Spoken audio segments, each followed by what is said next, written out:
Welcome, everybody. Thanks for gathering around the virtual telescope. Just wanted to share some of my lunar sketching, my recent lunar sketches with you today. So I got out this last moon cycle on February 27th, and I sketched the second day waxing crescent moon out at South Government Creek Road, or what I call Wild Horse Greeting Site, because when I went to see the moon to align my Telred, my eyepiece, and my finder scope, the view in the 7mm XWA was just incredible. I actually was able to take some images off my iPhone 14 with it, and here you can see what I saw in the 20mm XWA, and you can see Earth shines there, but you can really see the craters right here lined up. They were just gorgeous. As I zoomed in, kind of a rough shot here, not the best of shots, but they were just outstanding. So I took, like I said, using my iPhone 14. It was mounted on my eyepiece in the 20mm XWA in the first image, 7 in the second. They're the craters Furnarius, Pedivus, Vendelinus, and Langinus, and they were so prominent in the second day waxing crescent moon. And so I took the moment and I took the time, and here's my sketch of that observation. It was done March 20th at about 8 p.m. South Government Creek Road, Site 1, Wild Horse Greeting. Telescope and eyepieces. This was in the 17.5 f4.4, which typically I'm using either my 10-inch Dob or my Telview NP101 for lunar sketches, but this was just so outstanding. I used the 20mm and 7mm XWA. Scene was 4 out of 5. Transparency 5 out of 5. Antonati was 1. Crater Furness is clearly a battered crater with a flattened profile. The walls are heavily impacted.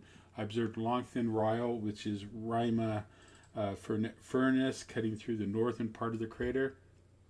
At 277x in the 7mm XWA, the floor looked pretty ragged from what you could see. You can see a lot of the floor, but anyway, the next day as I looked at it, you could see it. Crater Pedivus, large, rather complex crater, massive jagged central mountain. Rima Pedivus, a prominent fracture ryle, runs along the central peak to the northwest wall. If you're looking to see that, in the 7mm XWA, there kind of looks like a deep, sharp canyon. And you can kind of get a sense of that right through there. Okay. Crater Vendelinus, a crater offers a gritty contrast, flattened profile. The walls are heavily impacted. Thin ryle, which is Rima Furness, cutting through the northern part of the crater. The floor looks exceptionally rugged. It lacks a central peak, has a flat, dark floor flooded by lava. Several on crater Vendelinus. Crater appeared to be worn down. It tends to be older. The borders are irregular and broken. It lacks a central peak. It just has that long, dark floor. Not much seen there. Flooded by lava. Several impact craters like Walsh that have punctured its rim. The floor texture appears mottled rather than smooth if you see it, like I observed it a couple days later. So anyway, crater Langarus, large circular crater with high striking terrace walls. In the 7mm XWA, there were 2 twin rising peaks rising from the floor. Because it lays right on the terminator on the second day moon, the shadows highlight the slumped staircase appearance of the inner rim. Just beautiful. Then last night was first quarter, so I had time around 8:30 to pull out the Telview 101 MP, and using the 7mm XWA, the 4.8 XWA, and the 5mm Pentax, which is what I use when I'm typically at home here. I observed crater Miller, Miller A, and Nassareddin. Here's the sketch I made. Here's Miller A. There's Miller. There's Resden. It was okay. Antonati 3 last night. Scene 3 of 5. Transparency 3 of 5. We had an approaching dry cold front approaching, so that impacted the observing conditions. But I still wanted to get some time in because it looks like we're going to have clouds in and out all weekend, so I'll probably be the last time I get some lunar observation in. Crater Miller A, the crater is at the top and has various craters that have impacted it. Bottom ryle on the west, which you can kind of see on there. Crater Miller, damaged circular crater with circular formation, steep slopes, high terrace walls on the south, Central mountain was easily observed there, which you can see there. Crater Nasridian, if I got it right, circular formation with steep slopes on the west with Miller to the northeast, Central Mountain and craterlets to the northwest, wide flat floor there. Okay.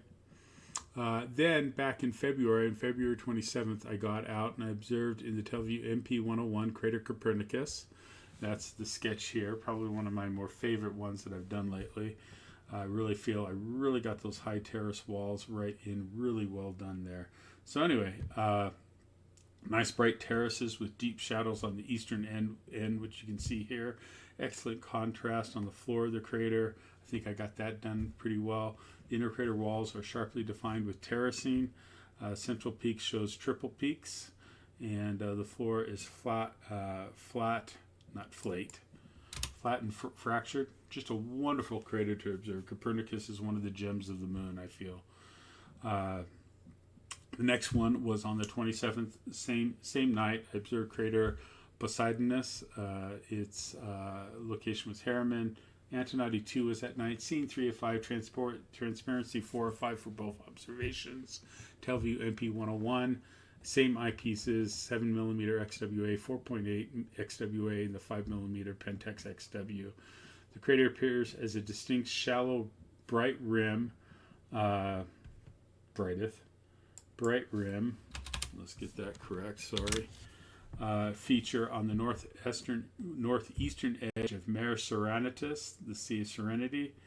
Fine inner floor details. The crater is large, relatively flat, lava flooded with a very shallow basin, which you can see in the sketch. The western ridge is very low, making it look very open to the mare. Here's the mare's out here. Here's your western edge. Just looks really flat. Just maybe a little bit of scarping there. Let's see. There's a winding squiggle rille system, Rima Poseidonus, which meanders along the northern and eastern edges, which you can see through there. It was a very nice observation. Bottom line, I just want to share, I love observing the moon.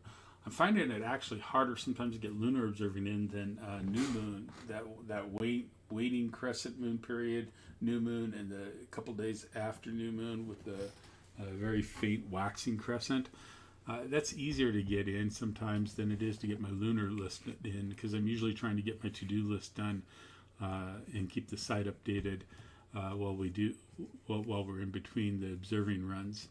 I guess I need to balance that more with my lunar observing, and I need to add more double star observing in. I've kind of gotten away from that. I love double stars. I always post in the weekly update on that. So anyway, there you go. There's my lunar observations lately.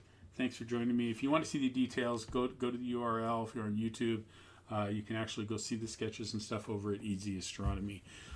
Just give a quick plug for that. If you become a member, you can become free. Free member, you see probably 99% of what I post is free. A few things will be for those who are contributing members, like Andy Witt. Thanks, Andy, for supporting us in what we're doing here.